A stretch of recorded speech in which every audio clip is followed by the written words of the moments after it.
त्या एकाच आईस्क्रीमच्या बेस पासून अगदी वेगवेगळ्या प्रकारचे फ्लेवरचे आईस्क्रीम अगदी सहजरित्या आपण घरामध्ये बनवू शकतो। तर त्यासाठी एका कढईमध्ये 2 कप दुधामध्ये 2 चमचे साखर, 1.5 चमचे मिल्क पावडर अगदी व्यवस्थितपणे मिक्स करून एक उकळी काढून घ्यायची।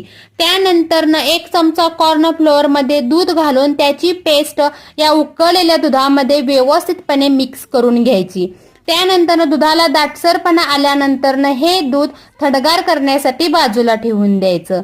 त्यानंतर एका बाउलमध्ये 2 कप व्हिप्ड क्रीम घेतलेली आहे, ती बीटरच्या साहाय्याने व्यवस्थितपणे फेटून झाल्यानंतर त्याच्यामध्ये थंडगार केलेले दूध, आणखीन 1 चमचा व्हॅनिला इसेन्स अगदी व्यवस्थितपणे पुन्हा एकदा फेटून झाल्यानंतर हे सर्व मिश्रण स्वच्छ धुतलेल्या कंटेनरमध्ये 7 ते 8 तासाकरिता सेट होण्यासाठी ठेवून द्यायचं।